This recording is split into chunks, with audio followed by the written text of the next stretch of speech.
Hey guys, welcome back to Orchestra.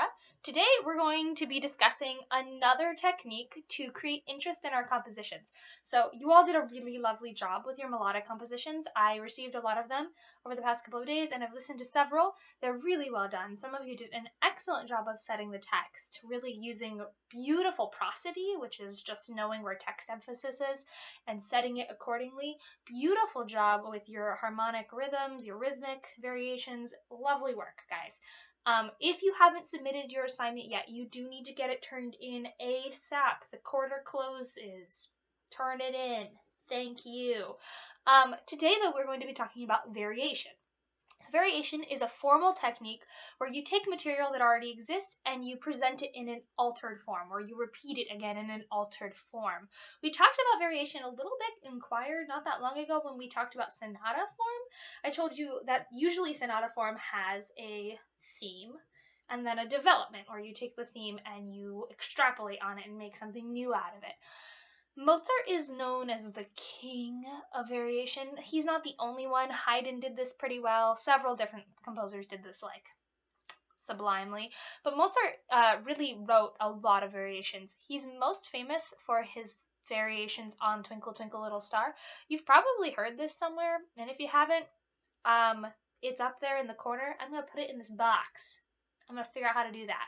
I'm going to link it in the box so that you can listen to it at some point in the next couple of days, because it is a good listen. He uses all of the techniques that I'm going to talk about here and more. So take a listen to it. If you're a violinist or a cellist, you have at some point probably played the twinkle variations on your instrument. Suzuki loves them. He created some of his own. I'll even use some of his examples in my examples, so get yourself ready. All that Suzuki training is not going to waste today. Okay, so let's get started. There are primarily 5 forms of variation. There are 2 that you're going to be responsible for trying to use in your composition. One that you probably could use, but maybe will not use, depending on who you are. And then 2 that you probably aren't going to use anytime in the near future in your composition until we orchestrate it. But they could come in handy eventually, so I'm going to talk about them still. So, the first form of variation is melodic variation, varying the melody. This is probably the most straightforward one. It's the one that makes the most sense. You take a really simple melodic figure, let's say Twinkle Twinkle, for instance, right? Is.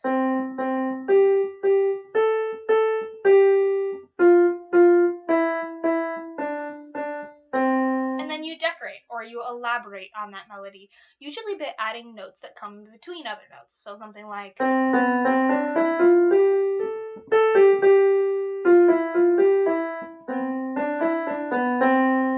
I mostly just went up and down and around the notes in between. There are 2 basic types of melodic decoration or elaboration. There are passing tones, where we go from one note to the next, and we pass through the notes in between. Yes? Or there is something called an appoggiatura. There's lots of different kinds of appoggiatura. I'm not going to get into that today. Bach was the king of appoggiatura. He often would take pieces, and you probably have heard this before, right? He would take something and go like this. Do you hear that note that's... Yeah. Oftentimes, Bach would move up to come down. He would take a note and say, this is the note I'm going from, this is the note I'm going to, but instead of just doing this, I'm going to move up a note and come back down.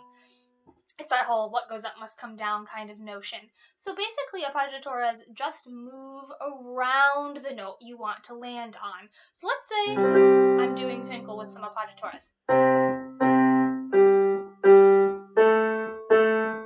I might do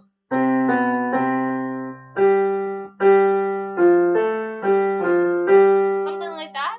Yeah, so I've moved down and then up and then back. And then I come up to here and I'm gonna do. I could do that. That's up and then down. Yeah, so it's almost like you skip past the note you want to be on and then you come back towards it. It's kind of fun. So the 2 basic things, passing tones and appoggiaturas. I used scalar passing tones, or passing tones that are within the major scale that I'm using. If you wanted to get crazy, you could use chromatic passing tones. It makes things pretty spicy, so you can do that. let's try it again. This is a chromatic passing tone. You could add all of the notes in between, which is like...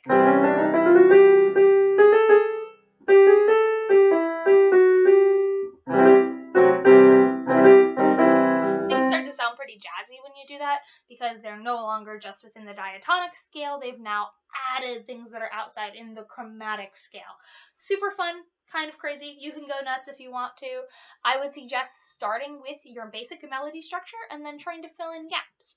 Now, here's an important thing. You do not want to fill in the gaps so completely that there are no resting points. You need your melody to have some specific points to rest. Even the Twinkle Twinkle variations have that in them, where they come to the end of the phrase and they have a longer note. This is because your audience, the people who are listening to this, need a moment to process what's happening. They need to be able to sit and listen and take in what's going on. Otherwise, your variations end up sounding like...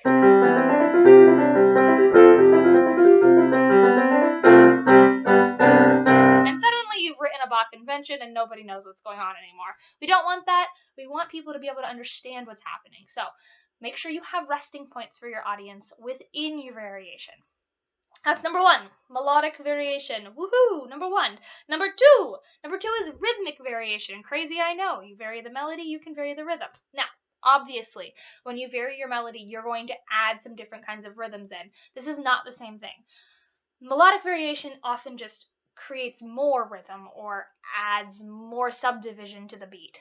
Rhythmic variation is different in that it tries to emphasize different beats than were previously emphasized. So let's take Twinkle again, for example. This emphasizes beats 1, 2, 3, and 4. Right? You've got 1, 2, 3, 4, 1, 2, 3, 1, 2, 3, 4, 1, 2, 3. Yes?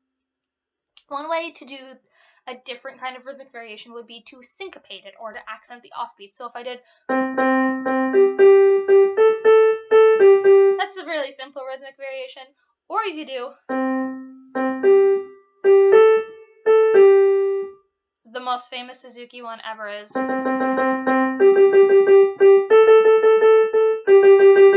You've probably heard this before. Yes. Triplets are fun.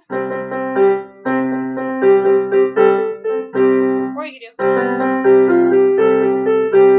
a combination of melodic and rhythmic. That's fun. Yeah, so basically, rhythmic variations are creating different figures that repeat throughout, but they de-emphasize the beats that were previously emphasized, and they emphasize new beats. Does that kind of make sense? I can't hear you if you answer, so it doesn't matter. All right, moving onward. Those are the two that you're responsible for. You should be able to use these with your melodic compositions that you've done.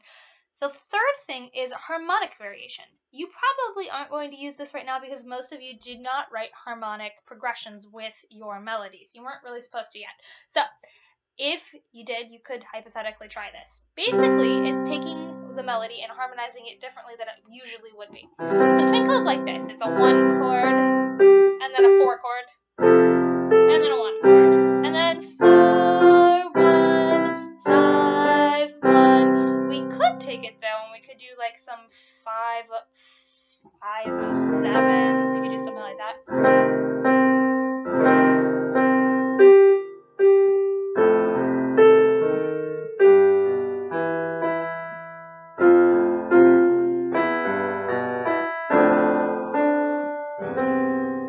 Mozart does this in his 8th variation. He uses a string of dominant 5 chords. Super fun, interesting to listen to. I suggest it if you're interested.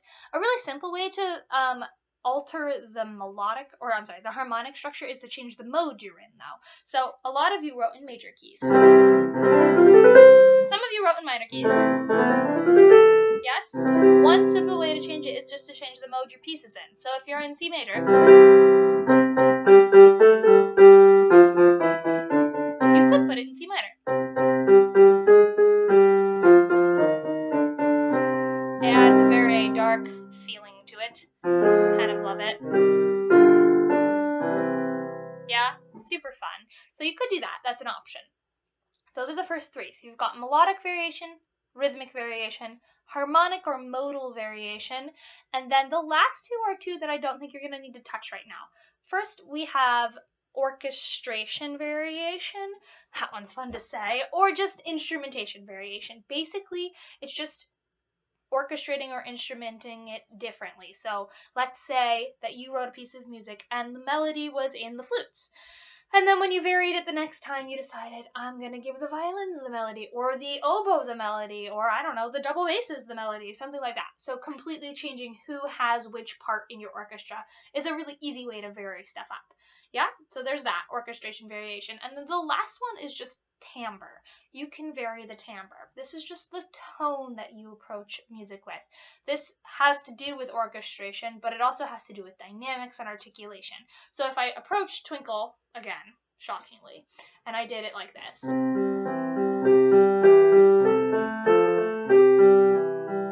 A really easy way to change this would be to do...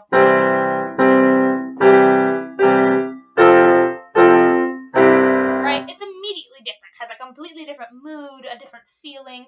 So, simple way to do it. You could do that in your piece.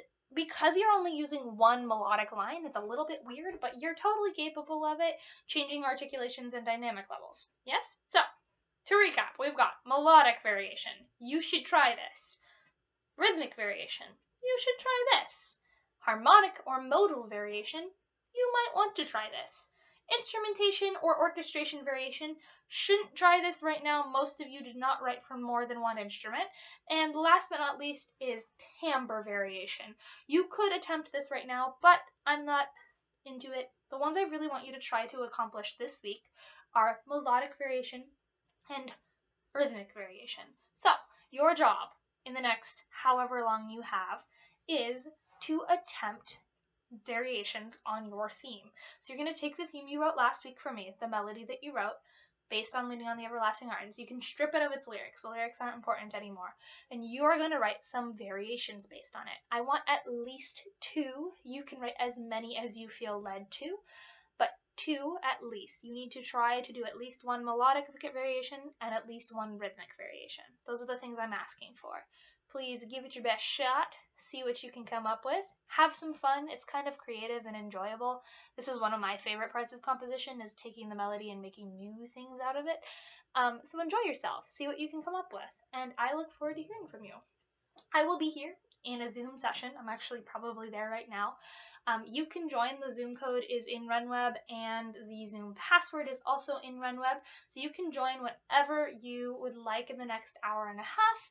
I'll be sitting here waiting to see if you have any questions. It probably is going to look different because I filmed this not on Friday, but that's fine. You can join whenever you need to, and I'll be here to answer your questions. The assignments are due Thursday night at 5 p.m. just like they were this past week. I do want them in as soon as possible, Thursday night at 5 p.m. or anytime before that if you're done with them early, because you're going on Easter break, and so I don't want you to have to work on this over Easter break. Enjoy, have a great time, and I will see you all in drama later. Bye!